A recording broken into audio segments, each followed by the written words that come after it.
Good morning, Robert Finet here and Jeff Carver here with our most recent Road to Reel, where we're going to talk about recent awesome swells, the heat wave that is ongoing. And what was the other point that you want to talk about, Jeff? I kind of want to, talk about a little bit of our surf school, how that's been going really, really well at Real Water Sports, and we've got a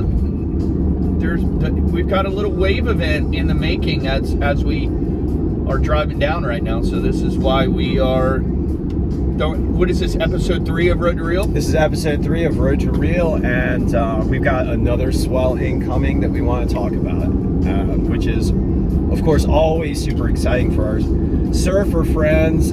We've got a disturbance that is slowly marching in over the Georgia coast, getting entangled with a frontal boundary that's been beefed up by the remnants of what was Hurricane Beryl. Beryl's weather influence sticking around for weeks now. It's been an indicator for sure about get ready. It's a indicator of get ready. I think we got a real tropical season on our hands coming up. Buckle your chin straps, folks. We had a Category 5 by July 1st, was it? Yeah. That is nuts. And a storm that had influence and impacts, devastating impacts, all the way from the Caribbean through Texas and up into the U.S. Northern tier. So major weather system, and now having impacts right now just to the west of us, where we're getting torrential downpours from a stalled front. 2 to 3 inches of rain in the Williamston, Little Washington area. Yeah, so, and that stalled front getting that interaction from the disturbance moving in off of Georgia. So all these related to record hot ocean temperatures and the juiced up climate environment that we have. So like Jeff was saying, buckle your chin straps. Get ready. It's gonna be a heck of a summer. We always want waves, period. We always want waves. We never ever want destruction. We want storms to sit in the Atlantic and just spin. Yeah. Those are the best ones. We want the U factor, not the oh shit factor. And Beryl had certainly had some U factor, but had a lot of oh shit factor too.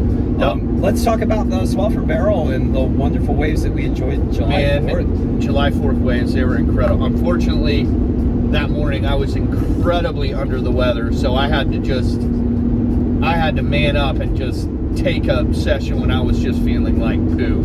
So Jeff had a little bit of dehydration from the heat, and we got a go schedule. We're super stoked here at Reel to get people into surfing, and we've been doing it like a lot. We've been go, but whenever you're go like that, you got to make sure that you hydrate and take care of yourself. And Jeff was go, and just kind of snuck up on you. Didn't really realize, right? You got me. Maybe I had just too much go. Yeah, too much and go. Not enough hydration. But drink water. Man, I'm gonna tell you that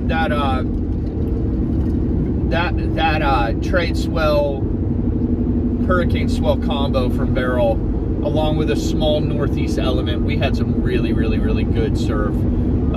Chest to shoulder, head high.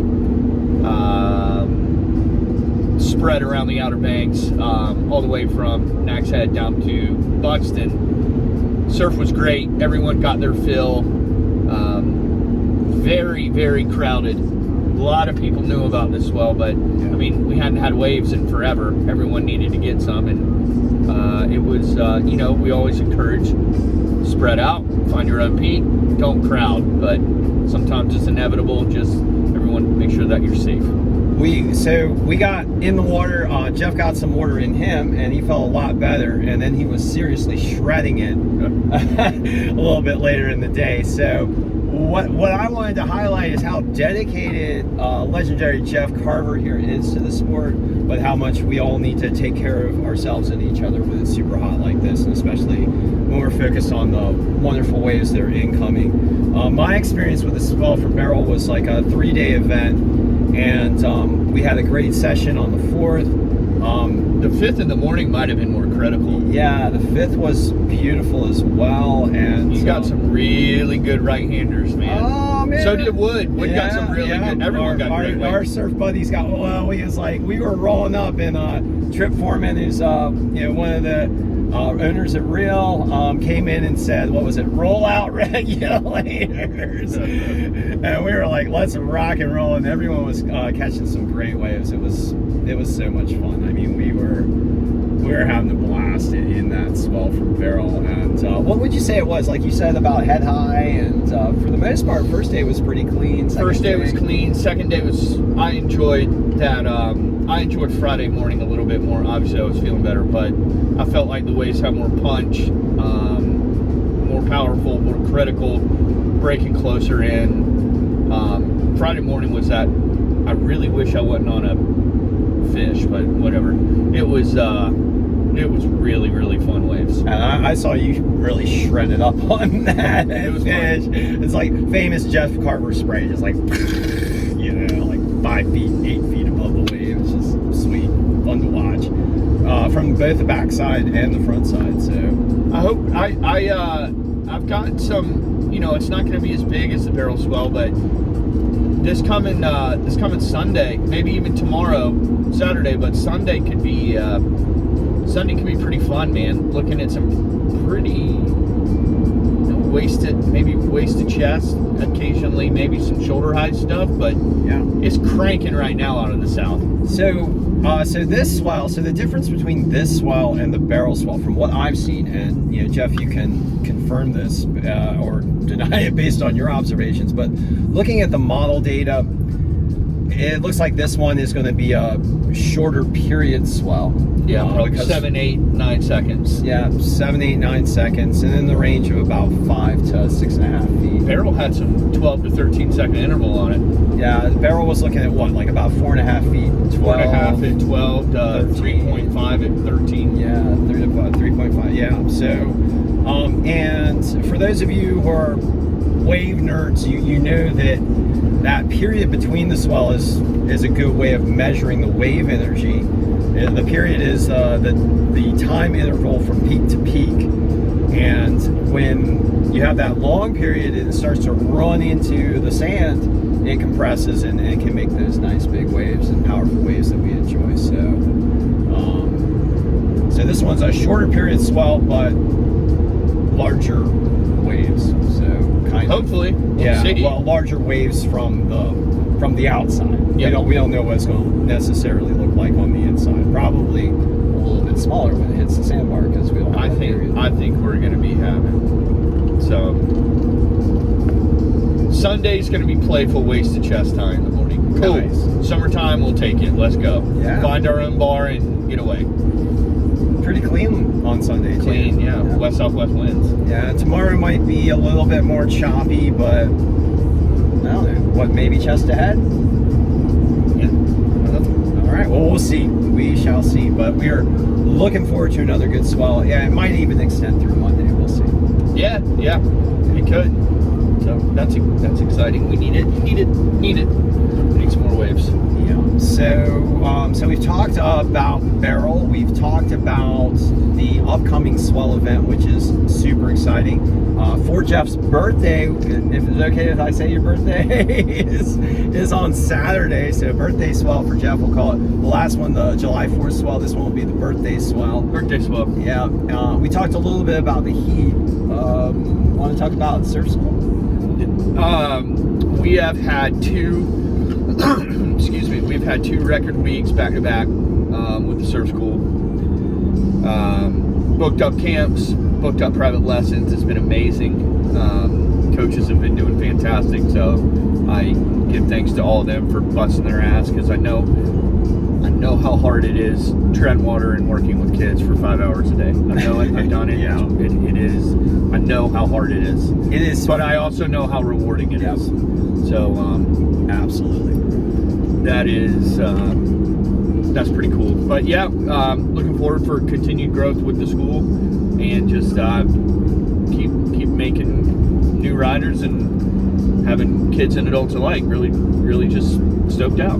That's the game plan. We have had an amazing period with a lot of new surfers coming in, a lot of beginner surfers, a few intermediates, and I don't know, for me, from my point of view, it is a real joy. I mean, physically, I feel it. Like I feel like I've been through kind of an epic training regime.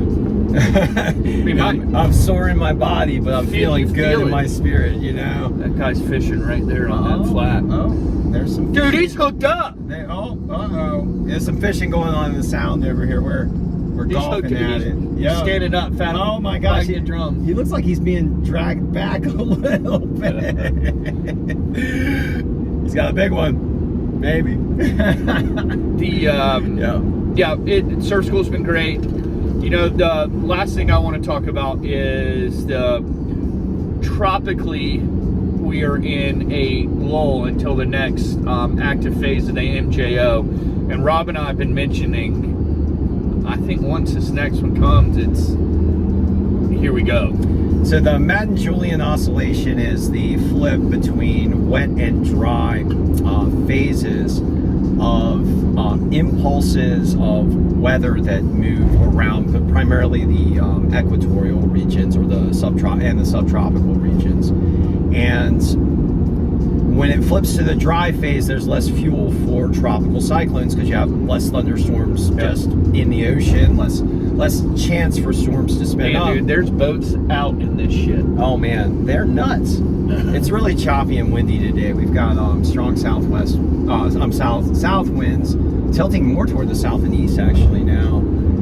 Something to go on is like the kiters right now this is an epic kiting event. We've had wind, and we're going to continue to have wind in correlation to the dry phase of the MJO. When that flips, the wind turns off. Yeah. And we're looking at the dry phase for probably the next 3 to 5 weeks. You never really know exactly when it's going to flip. End of July. Yep, end of July. End of July.